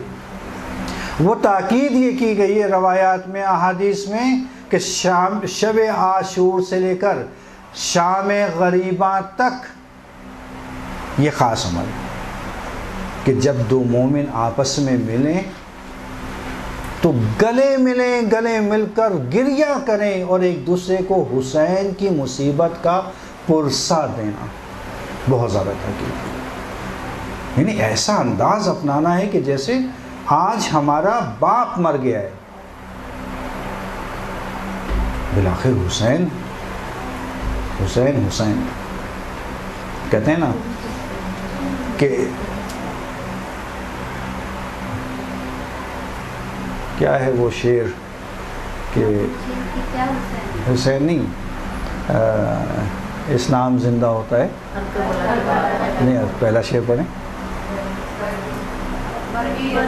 مرگ یزید، سنیں، مرگ یزید اصل میں قتل حسین، قتل حسین اصل میں، قتل حسین اصل میں مرگ یزید ہے، اسلام زندہ ہوتا ہے بس کربلا کے بعد، ہر کربلا نہیں۔ شعر میں تھوڑی سی تبدیلی کی ہے میں نے، بتا رہا ہوں ابھی تک وہاں ہے لفظ ہر کربلا کے بعد، قتل حسین اصل میں مرگ یزید ہے، اسلام زندہ ہوتا ہے بس کربلا کے بعد، نہیں ہر نہیں سر، ہمارے عقیدے کے لحاظ سے ہر کا لفظ صحیح نہیں ہے، ہمارے عقیدے کے لحاظ سے جو میں نے شعر میں تھوڑی سی تحریف کی ہے وہ صحیح ہے، اسلام زندہ ہوتا ہے بس کربلا کے بعد۔ واقعی لوگ کہتے ہیں کہ شب عاشور سے شام غریبہ تک ایک دوسرے کو سلام نہ کرنا، دیکھیں سلام کرنا واجب تو ہے نہیں، واجب ہے مگر جواب دینا واجب ہے۔ اگر کسی نے سلام کیا ہے جواب دینا چونکہ واجب ہے، وہ تو دینا ہوگا آپ کو، چونکہ واجب کو ترک نہیں کر سکتے آپ، لیکن سلام کرنا تو واجب نہیں ہے آپ کے لیے۔ تو سب سے بہتر کیا ہے، اگر سلام کریں بھی تو ویسے تو کوئی حرج نہیں ہے، کر سکتے ہیں، لیکن وہی چیز اعظم اللہ اجورنا و اجورکم، ایسا مصیبت کا دن ہے کہ جس میں فقط اور فقط آپ کو یہ تسلیت دینی ہے۔ لیکن مجلس میں شرکت کے لیے کچھ آداب کا ذکر کیا گیا ہے، میں تیزی کے ساتھ پڑھ دیتا ہوں چونکہ آپ لوگوں کا بھی ٹائم جو ہے وہ بہت زیادہ ہو گیا ہے۔ ایک، انسان کے پاس مجلس میں جانے کے بعد، مجلس میں جانے کا ثواب آپ کو اگر کسی کو اندازہ ہو جائے، مجلس میں جانے کے لیے سب سے پہلے روحی اور معنوی آمادگی، تصور کریں حسین کو، تصور کریں حضرت زہرا کو، تصور کریں رسول خدا کو، تصور کریں مولا علی کا کہ کس طرح سے حسین کی شہادت پہ یہ آئمہ گریہ کناں ہیں، کس طرح سے ان کی مصیبتوں پہ آنسو غمزدہ ہیں، اس کے تصور کے ساتھ اب مجلس میں شرکت کریں، اس تصور کے ساتھ کہ بس میں مجلس میں جا رہی ہوں، پرسہ ہے دینا ہے حضرت زہرا کو ان کے بیٹے حسین کا، اس تصور کے ساتھ، نہ یہ کہ بھئی وہ 4 بجے وہ فلاں کیا مجلس ہے بس شکل دکھا کے آ جائیں گے، نہیں شکل نہیں دکھانی، شکل دکھانی چھوڑ دیں اس کو، مجلس میں نہ جانا بہتر، یا فلاں کیا جانا بھی 5 منٹ انکیاں بیٹھیں گے، 5 منٹ انکیاں بیٹھیں گے اس کے بعد چلے آئیں گے، نہیں نہ جائیں، بہتر ہے 5 منٹ نہ، آپ 10 منٹ بھی بیٹھیں بیکار ہے آپ کو بیٹھنا، نہیں بیکار سے مطلب ثواب تو پھر بھی ملے گا، لیکن وہ اجر و ثواب نہیں ملے گا جو اس معنوی اور روحی آمادگی کا ملے گا۔ روحی اور معنوی کیسے لائیں گے؟ تصورات سے لائیں گے کہ میرا جانا، قدم رکھنا، اس فرش عذاب پہ بیٹھنا کتنا ثواب ہے۔ نیت خالص نیت کے ساتھ، مجلس ہے بس مجلس میں جانا ہے، باقی کس کی طرف سے ہے، کون ملے گا کون نہیں ملے گا، کس سے بات ہوگی کس سے بات نہیں ہوگی، سب ثانوی چیزیں۔ خلوص نیت، حسین کی مجلس میں جانا ہے۔ میں نے بتایا آیت اللہ عراقی، مرحوم آیت اللہ عراقی جب نکلتے تھے پیدل، ننگے پیر ہوتے تھے عاشور کے دن، اور جہاں تبرک کہیں بٹ رہا ہے یا شربت کی سبیل لگی ہے، اتنے ہی سے پانی، قبلہ اتنی پیاس آپ کو؟ کہا نہیں، میں پیاس کی وجہ سے نہیں پیتا، پھر کس وجہ سے پیتے ہیں؟ کہنا اس لیے پیتا ہوں کہ نہیں پتا کہ اللہ نے کس کی سبیل کو قبول کر لیا اور اس میں شفاعت رکھ دی، اس شفا کو حاصل کرنے کے لیے پیتا ہوں۔ تو تبرک کی بھی بہت زیادہ اہمیت ہے۔ باوضو حتی الامکان کوشش کریں کہ باوضو مجالس میں شرکت کریں۔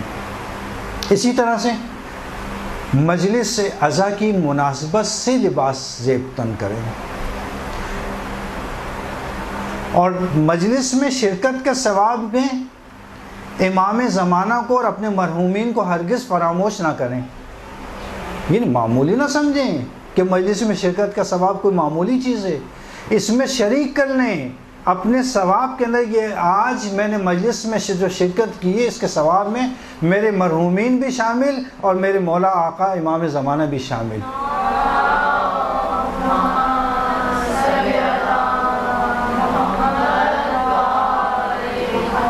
اگر کوئی شخص یہ کام کر سکتا ہے جو میں بیان کرنے جا رہا ہوں، جیسے آیا مراشی نجفی کا میں نے واقعہ بیان کیا کہ ایک رومال، ایک خاص رومال ہمیشہ کے لیے بنا لیں، 2 بنا لیں، 1 بنا لیں، 2 بنا لیں، جس میں اپنے آنسوؤں کو جمع کریں۔ یہ آنسو آپ کی شفاعت کریں گے قیامت کے دن، یہ آنسو آپ کی شفاعت کریں گے۔ رومال، ایک خاص رومال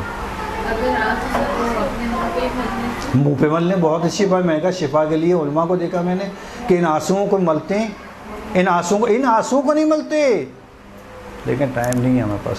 ان آنسوؤں کو، آپ آنسوؤں کی بات کر رہی ہیں؟ آیت اللہ عظمہ بروجردی قوم کے بہت بڑے مرد، یعنی عالم اسلام کے بہت بڑے مرجع قوم میں دفن ہیں۔ آئے بروجردی جس وقت جو ہے وہ مرجع کے سطح پر آنے والے تھے، یعنی اجتہاد کی منزلت طے کرنے والے تھے، اس وقت ان کی آنکھوں کی بینائی کم ہو گئی۔ جب یہ ڈاکٹروں کے پاس، طبیبوں کے پاس گئے تو انہوں نے کہا یہ کچھ عرصے کی بینائی ہے جو باقی بچی ہے آپ کی، یہ اس کے بعد ختم ہو جائے گی۔ انہوں نے گریا شروع کیا کہ میں تو مرجع بننے آیا تھا، میں تو مجتہد بننے آیا تھا، یہ پروردگار کہ یہ کیا ہو گیا کہ ابھی اس اجتہاد کی پہلی منزل پر نہیں پہنچے، میری آنکھیں چلی گئی اور کچھ عرصے بعد بالکل ختم ہو جائیں گی۔ گریا کرتے کرتے سو گئے۔ رات میں خواب میں امام حسین کو دیکھا، کہا شفاعت چاہتے ہو؟ کہ یہ شفاعت چاہ رہے ہیں۔ کیا کرو؟ کہا شفاعت حاصل کرنا چاہتا ہو تو یہ تو ہم سے کیوں فریاد کر رہے ہو؟ یہ تو ہم نے اپنے عزاداروں کو دی ہوئی ہے شفاعت۔ کہا کیا کروں؟ کہا کہ جس وقت میرے حسین کے غم میں سینہ زنی ماتم کرتے ہوئے عزادار جائیں تو ان کے پیروں کے نیچے کی جو خاک ہے اس کو اٹھا کے لگاؤ۔ یہ آغا بروجردی کا مشہور ترین بات ہے کہ انہوں نے اپنی آنکھیں بچائی ہی عزاداروں کے خاک سے، اس خاک کو اپنی آنکھوں پہ لگایا۔ اس کے بعد ان کی روشنائی نہ فقط واپس آ گئی بلکہ اس طرح سے آئی کہ آخری عمر تک انہوں نے چشمہ ہی نہیں لگایا۔ یہ اللہ نے شفاعت رکھی ہے، عزاداروں کی اہمیت کم نہیں ہے۔ میں بہت خاک کربلا کی تسبیح کا ہاتھ میں رکھنا ویسے عام دنوں میں بہت زیادہ ثواب ہے، ان دنوں میں خاص طور پر اپنے ہر پرس میں، ویسے بھی خواتین کے پرسوں میں ہر چیز ہوتی ہے، لیکن تسبیح تو کم از کم رکھ لیں اس دن، خاک شفا کی تسبیح عام نہیں، میں تسبیح عام کی بات نہیں کر رہا، میں کہہ رہا ہوں خاک شفا کی تسبیح صرف نہ پڑھیں، ہاتھ میں رکھیں، اس کا بے انتہا ثواب کیوں؟ کہا 2 ثواب ملیں گے۔ کیا ثواب ملیں گے؟ کہا یہ خاک شفا کی تسبیح خود ذکر کرتی ہے کہ تم نہ بھی کرو تو تمہیں اس کے ذکر پڑھنے کا ثواب ملتا رہے گا، اور اگر تم نے پڑھنا شروع کی تو 2 ثواب، اس کے ذکر کا بھی تمہارے پڑھنے کا بھی ثواب۔ تو اس خاک شفا کی تسبیح کم از کم ایام اعظام میں حتماً ساتھ رکھیں اپنے۔ لوگوں کو مجلس میں شرکت کی اپنی طرف سے دعوت دیں، تشویق کریں، کہیں چلو آج مجلس میں چلتے ہیں، ایک شخص کو لے جاؤ 2 آنسو بہا لے، اس کا سارا ثواب میں شریک آپ، تشویق کرنا۔ حدیث کو ایک عمل کے طور پر یہاں بیان کروں، حدیث اس کے پیچھے در حقیقت مجلس اعظم میں شرکت کے لیے ہر قدم کا 1000 ثواب۔ کتنے ثواب اللہ دے رہا ہے؟ پھر ایک اور چیز کہ بچوں کو حتماً جو ہے وہ یہ نہ کریں کہ بچے ہیں شیطانی کرتا ہے مجلس میں نہیں لے کے جائیں گے یا مجلس میں نہیں بھیجیں گے، یاد کیسے کرے گا وہ؟ اس کو حتماً لے کے جانا ہے، ہاں اس کو تھوڑا سا کنٹرول میں رکھنا ہے۔ موبائل کا استعمال کم سے کم کریں خدا کے لیے مجلسوں میں، اس کے احترام کو ملحوظ خاطر رکھیں، جہاں جگہ ملے وہاں بیٹھیں، باتیں کرنے سے پرہیز کریں، اور تبرک کو مومن کے احترام، تبرک کو دیں مومن کو احترام کو مد نظر رکھتے ہوئے، مومن کے احترام کو مد نظر رکھتے ہوئے دینا ہے۔ ایسا نہیں ہے تبرک کہ دل میں کچھ اور دل دھڑک کر رہا ہے اس کے بعد تبرک دے رہے ہیں، نہیں ایسا نہیں ہے، خلوص کے ساتھ تبرک دیں، اور تبرک کھانے والے اس تبرک کے احترام، اس کی اہمیت کو سمجھیں کہ اس کی کیا اہمیت ہے، شفا ہے اس میں شفا رکھی ہے، تبرک کا احترام کریں، جتنا مل جائے شکر کریں، اور جو نہ ملے اس کے اوپر بھی شکر کریں۔ تبرک میں جو تاکیدات علماء نے بیان کی ہیں، اس میں تبرک بانٹنے کی ابتدا جو ہے وہ بچوں سے کریں، چونکہ بچے سب سے اہم، ان کی تربیت کرنا ہے۔ ساتھ میں بیٹھے ہوئے افراد کا تبرک میں خیال رکھیں، مجلس کے بعد ہنسی مذاق سے پرہیز کریں، ایسا نہ ہو کہ مجلس کے بعد ہنسی مذاق سے پرہیز کریں، واپس جاتے ہوئے یاد رہے کہ آپ مجلس عزا سے واپس جا رہے ہیں، اور جو بھی انتظامیہ مجلس کے اس سے تعاون کرے، مجلس میں کمی بیشی کا جو بھی مسئلہ ہو، جو مسائل ہوں، مشکلات ہوں، اس کا تذکر صرف اور صرف صاحب عزا سے کریں، سب دوسروں سے نہیں ڈسکس کریں کہ فلاں جگہ ایسا ہوا اور ایسا ہو گیا، فلاں جگہ ایسا ہوتا بہت اچھا ہوتا، جیسا بھی ہوتا، جو بھی آپ کو اعتراضات ہیں وہ صاحب عزا کو وہ بھی آہستہ سے اس کی عزت و احترام کا خیال رکھنا ہے آپ کو۔ اور آثار برکات عزاداری جو ہے وہ اگر آپ کہیں تو بیان کر دوں، ورنہ پھر گناہوں کی وین نکل جائے گی آپ لوگوں کی۔ خیر چلے، گناہوں کی معافی کا باعث بنتی ہے، ثواب بے انتہا، تثبیت ایمان، ایمان کی استحکام کا باعث ہے، حسن عاقبت کا باعث ہے، تبلیغ دین کا باعث ہے، پیوند با آئمہ، لوگ کہتے ہیں کہ ہم آئمہ سے کیسے منسلک ہوں، کیسے متوسل ہوں، یہ مجالس سب سے بہترین ذریعہ ہیں، عامل بقائے اسلام ہے، استجابت دعا کا ذریعہ مجالس ہیں، تربیت گاہیں، چاہے بڑا ہو بچہ ہو، امیر ہو جاہل ہو عالم ہو، سب کی تربیت گاہ یہی مجلس ہے، مجلس سے کرنا اجر رسالت کا باعث ہے، عزاداری شفاعت ہے، عزاداری خود شفا ہے، نجات سکرات کے، موت کے سکرات سے اگر کوئی بچنا چاہتا ہے تو وہ عزاداری میں کرے اور عزاداری میں شرکت کرے۔